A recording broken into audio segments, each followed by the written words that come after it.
We go now to Treasury Secretary Janet Yellen. Madam Secretary, good morning. Good morning, Margaret. I want to get straight to it because the markets will soon reopen for trading. Does the government need to intervene and take emergency measures because of SVB's failure?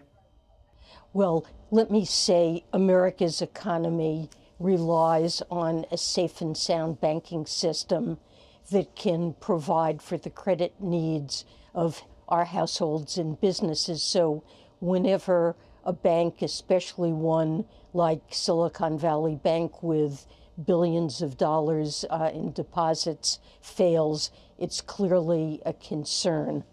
From the standpoint of depositors, many of which may be small businesses, they rely on access to their funds to be able to pay the bills that they have, and they employ tens of thousands of people across the country.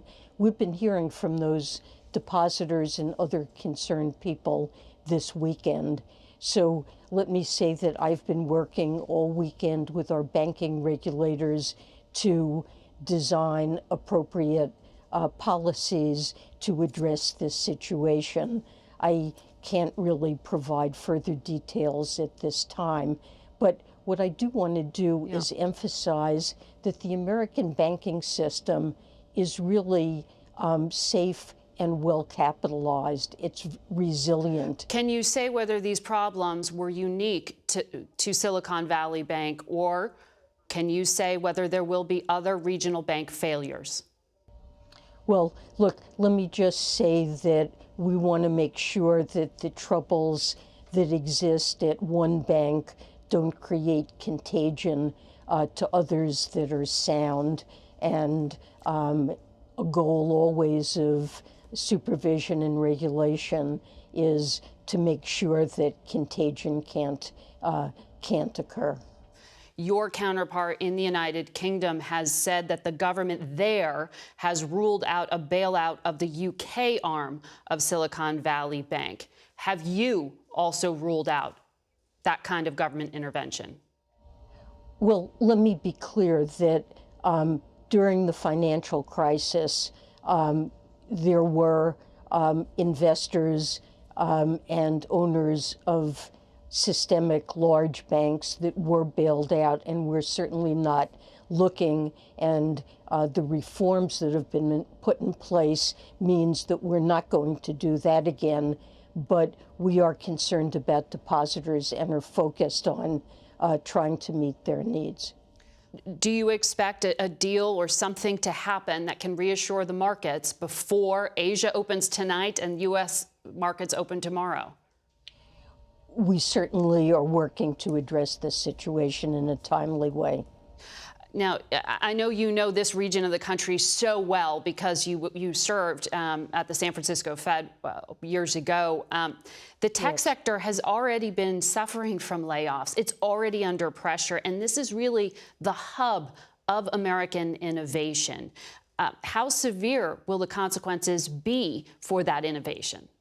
I think it depends on how this situation is resolved, but well aware that many startup firms have deposits and venture capital firms have deposits at this bank that have been affected by its failure. So this is something we're working to try to resolve. You know, when you look big picture at this bank had massive exposure to this one particular industry. How did government regulators miss that risk?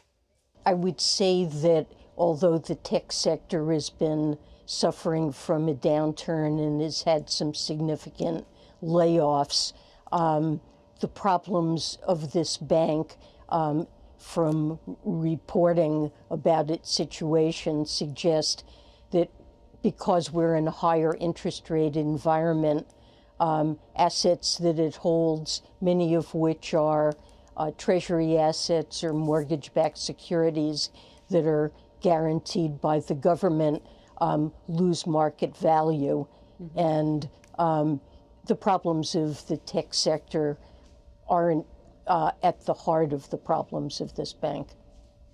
do you foresee what's happening now as making it harder for Fed Chair Powell to continue with the kind of rate hikes he's indicated he plans? The Federal Reserve is independent and charged with making judgments about what the appropriate course of action is to address financial risks and also to achieve their inflation and employment goals. And I'm not going to comment on what the appropriate response is for them. They will be evaluating this in the days and weeks to come. Would you be open to a foreign bank coming in as a white knight to help stabilize the situation with Silicon Valley Bank? So this is really a decision for the FDIC as it decides on what the best course is to resolve this firm. And I'm sure they're considering a wide range of available options that would include acquisitions. Madam Secretary, I'm told you are tight on time, and I have to leave it there. Thank you for your time this morning. Thank you so much, Margaret.